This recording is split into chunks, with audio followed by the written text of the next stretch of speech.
بہتر ہوتا ہے. جی السلام علیکم ورحمۃ اللہ.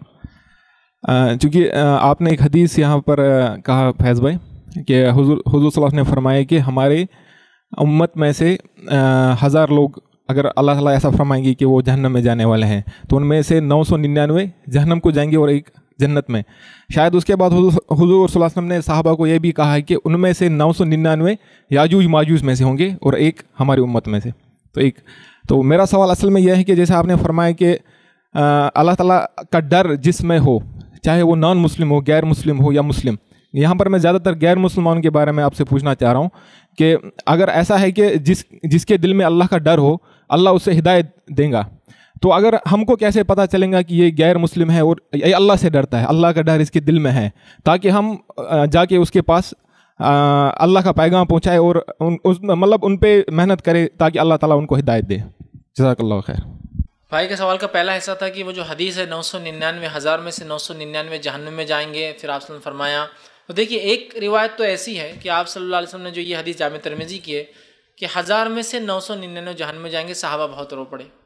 دوسری ایک روایت میں الفاظ جو صحیح مسلم میں ہے کہ آپ صلی اللہ علیہ وسلم جب آسمان کی سیر کے لیے گئے تھے تو آدم علیہ السلام کو پہلے آسمان پہ دیکھا. آدم سیدھے ہاتھ پہ دیکھتے ہیں تو خوش ہوتے ہیں, الٹے ہاتھ پہ دیکھتے ہیں تو روتے ہیں. پھر آپ صلی اللہ علیہ وسلم نے پوچھا جبرائیل سے یہ کون ہے, تو بتایا کہ آپ کے جد اعلیٰ ہے, آپ کے والد آدم علیہ السلام ہے. آدم علیہ السلام نے کہا آؤ پیارے بیٹے. ملاقات کی, آپ نے سلام کیا, آپ نے سلام کا جواب دیا. اس کے بعد ملاقات ہوئی. پھر جبرائیل سے پوچھا کہ یہ سیدھے ہاتھ کی طرف دیکھتے ہیں تو خوش ہوتے ہیں, الٹے کی طرف روتے ہیں. تو کہا جبرائیل علیہ السلام نے ان کو سیدھے ہاتھ کی طرف ان کے جنتی لوگ بتائے جاتے ہیں جو ان کی اولاد میں سے ہوں گے, اور الٹے ہاتھ کی طرف یہ اپنی نسل میں سے جہنمی دیکھتے ہیں تو رو پڑتے ہیں, مایوس ہو جاتے ہیں. تو آپ صلی اللہ علیہ وسلم نے پھر بیان کیا صحابہ کو کہ جو ہے 1000 میں سے 999 جو ہے آدم علیہ السلام کی نسل سے جو ہے جہنم میں جائیں گے. تو صحابہ نے کہا اللہ کے رسول یہ تو بہت خطرناک بات ہے. تب اس حدیث میں اضافی الفاظ یہ کہ خوش ہو جاؤ 999 یاجوج اور ماجوج سے ہوں گے اور ایک تم میں سے ہوں گا. ٹھیک, لیکن کچھ روایتوں میں بات آ کے یہاں ختم ہو جاتی ہے. اور اگر آپ پوری انسانیت کا انالیسس بھی کریں, فل ہیومینٹی کا, ٹھیک, تو آج مسلمان کتنے دنیا میں گزر رہے ہیں؟ 130 کروڑ, 140, 150 کروڑ سمجھ لیجیے. دنیا کی آبادی 700 کروڑ ہے. تو 700 کروڑ میں سے صرف 150 جو ایمان والے ہیں, تو آٹومیٹیکلی ریشو دیکھیے اب کیا ہو رہا ہے. 700 کروڑ میں سے ان 150 کروڑ میں سے کتنوں کو آپ توحید پرست سمجھتے ہیں؟ اکثریت تو ایسی زندگی گزار رہی ہے کہ مسلم اور غیر مسلم کا فرق بھی نہیں سمجھ میں آتا کچھ تہذیبوں میں, تو سوائے رنگت کی اور کچھ ٹریڈیشنل ڈفرینسز کی. رنگ کا ڈفرینس ہوتا ہے, ایک ہرا اور لال کا فرق محسوس ہوگا, آڑے اور کھڑے کا فرق محسوس ہوگا, باقی کچھ باقی تو کبھی تو فرق بھی محسوس نہیں کر پائیں گے کہ یہ مسلمان ہے.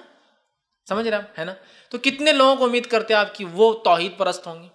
پھر توحید پرست اگر وہ دعویٰ کرتے ہیں تو کتنے لوگ ہوں گے جو فرسٹ فیز میں جنت میں جائیں گے؟ اگر ویسا بھی اگر ریشو نکالے بہت قلیل تعداد ہے یہ.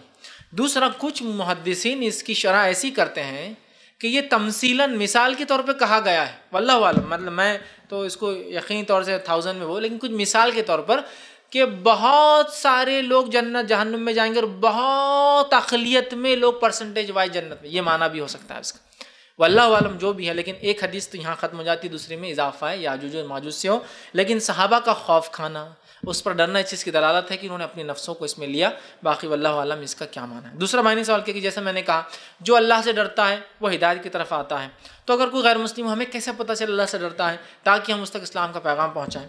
دیکھیے خشیت الہی, اللہ کا ڈر اور خوف ہونے کی ایک علامت انسانوں میں, چاہے وہ یہود ہو, نصارہ ہو یا کوئی اور مذہب کا ہو, ایک علامت یہ ہے کہ وہ اچھائی کا حکم دیتا ہے اور برائی سے بہت ڈرتا ہے. مطلب مثال کے طور پر غیر مسلم ہے پھر بھی جو ہے شراب سے اپنی نفس کو بچاتا ہے, لیکن شراب پینے سے ورلڈلی نقصان ہو بولتا ہے, دنیاوی نقصان یہ کہ میں آؤٹ آف مائنڈ ہو جاؤں گا, میری ماں اور بہن میں فرق نہیں محسوس ہوں گا, تجارت چلے جائیں گی, وہ اپنے آپ کو بچا کے رکھتا ہے. نبی اکرم صلی اللہ علیہ وسلم کی اور کچھ صحابہ کی زندگی اگر آپ لے لیں, نبوت سے پہلے کی آپ وسلم کی زندگی اور کچھ صحابہ کی, تو یہ لوگ بھی وہ سلیم الفطرت لوگ تھے, کبھی شرک نہیں کیا, کبھی کسی خرافات میں نہیں, کبھی شراب خوری میں نہیں. جیسا کہ حضرت ابوبکر صدیق کی سیرت آپ دیکھیے, اس زمانے میں شراب عام تھی, آپ نے کبھی شراب نہیں پی. زنا عام تھا, آپ نے زنا نہیں کیا, اپنے نفس کو پاک رکھا آپ نے. سمجھتا ایسے لوگ ہوتے ہیں, ہر جگہ ہوتے ہیں. اور یہی لوگ تھے جو پہلے ایمان لے کر آئے تھے, جلدی کود پڑے تھے اسلام کے اندر, اس لیے کہ وہ پہلے سے بچتے تھے. سلمان فارسی رضی اللہ عنہ ڈھونڈ رہے حقیقت کو, ڈھونڈ رہے, اچھائی کو حکم دے رہے, برائی سے روک رہے. جو ان کو سمجھتا تھا, اسلام نہیں آیا تھا نا, کسوٹی نہیں تھی, کر رہے تھے. اسلام آتے کود پڑے اسلام, یہودی بنے. پھر لگا ایک یہودی, ربی نے کہا کہ اللہ کا غضب جب تک نہ ہو تو تم سچے یہودی نہیں ہو سکتے. تو کہا میں اللہ کے غضب سے بچ کے تو آیا تھا یہاں. عیسائی بن گئے. ایک عیسائی نے کہا جب تک تم گمراہ نہیں ہوں گے یا کچھ غلط کام نہیں عیسائی نہیں ہو سکتے. کہا میں گمراہی سے بچنے تو آیا تھا, وہ بھی چھوڑ دیا. جیسے ہی اسلام کو دیکھا پھر اسلام قبول کر لیا آپ کے ہاتھ پہ اور بہت لمبا سفر کیا. تو ایسے لوگ ہر زمانے میں ملیں گے, گو ان کی تعداد بھی کم ہی ہوں گی. تو آپ کسی ایک انسان کو دیکھیں کہ دنیا سے ہٹ کر لوگ پارٹیز انجوائے کر رہے ہیں نائٹ میں, نان مسلم کچھ ہے جو نہیں انجوائے کرتے, وہ کہتے ہیں نہیں غلط ہے. کہیں نہ کہیں ان کے دل کے اندر ایک بات ہے کہ یہ کرنے سے دنیاوی نقصان ہو سکتا ہے, یا یہ سن ہے, یا یہ درست نہیں ہے. آپ سمجھ جائیے ان کے اندر کچھ نہ کچھ اچھائی کا مادہ جذبہ ہے. حق کے لیے گواہی دینے کے لیے کھڑے ہو رہے ہیں. کچھ نان مسلم ہوتے ہیں, ظلم ہو رہا ہے, حق کے لیے گواہی دے رہے ہیں. سمجھ جائیے کہیں نہ کچھ اصول پیمانے زندگی میں ہے, کوئی ڈر ہے جو ان کو مجبور کرتا ہے کہ یہ حق کا ساتھ دے, اور حالانکہ برائی ہر طرف چل رہی. تو آپ ایسے لوگوں کو بہت آسانی سے ٹارگٹ کر سکتے ہیں ایک مجمع میں سے کہ کون ہے. جب آپ دیکھتے ہیں ان میں خصلتیں, یہ خصوصیتیں, تو ان کے سامنے پھر اسلام کی اچھائیاں رکھیں, ان صحابہ کے واقعات رکھیں جو ایسے ہی تھے فطرت میں جیسے یہ آج ہے کہ برائی سے بچتے ہیں, برائی میں ملوث نہیں ہوتے. بہت سارے نان مسلم میں نے بھی دیکھے اپنی زندگی میں, سارے لوگ عیاشی میں لگے لیکن وہ کبھی نہیں کرتے ہیں. یہ نہیں کہ پیسہ نہیں ہے, پیسہ ہے پھر بھی وہ بولتے ہیں یہ اچھا نہیں ہے نا یار, ایسا نہیں ہونا چاہیے نا انسان نے. کتنی بڑی بات ہے نا, مسلمان نہ ہو کر کسی عیاشی کو برا سمجھ رہا. آج تو مسلمان کسی عیاشی کو دیکھ کر کہہ رہا کاش میرے پاس پیسہ ہو تو میں بھی کرتا تھا. حالت یہ ہے, اور وہ کہہ رہا ہے نان مسلم. ٹھیک نہیں ہے نا.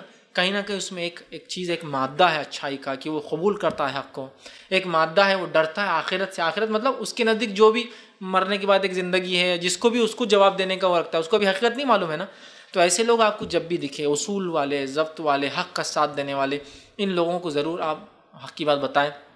لیکن ہم یہ بھی جانتے ہیں لاکھ بتانے کے باوجود بھی کبھی کبھار لوگ حق کو نہیں لاتے ہیں. خود نبی اکرم صلی اللہ علیہ وسلم کے چچا نے اسلام کو سمجھ لیا تھا. سمجھنے کے ساتھ ساتھ اپنے بیٹے سے کہا علی تمہارا جو محمد صلی اللہ علیہ وسلم جو ہے کہتے ہیں اس بات کو مان لو, تمہارے بھائی وہ سچ کہتے ہیں, وہ حق ہے, لیکن خود ایمان نہیں لائے.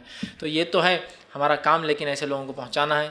ایمان لائیں گے نہیں لائیں گے یہ ان کا پارٹ ہے, لیکن ہمارا کام ہے ہم کوشش کریں. اور یہ دیکھا گیا ہے کہ جن لوگوں کے اندر اچھائی کی طرف رغبت ہوتی ہے, کہیں نہ کہیں اللہ کا ڈر ان کے دل میں ہے, یا جس کو بھی وہ سمجھتے ڈر ہے, یہ ڈر ان کو انشاءاللہ عزیز جب حقیقتیں آپ واضح کریں گے سمجھ میں آئیں گی.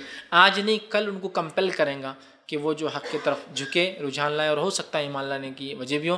لیکن بلا تفریق ہم ایز اے دائی, وہ مدعو ہے ہمارے, بلا تفریق ہمارا کام ہے سب تک پہنچانا. ہم مطلب انالیسس نہ کرتے بیٹھے کون اس میں سے وہ ہے, غور کر کے ان کو اسپیشل دعوت دے.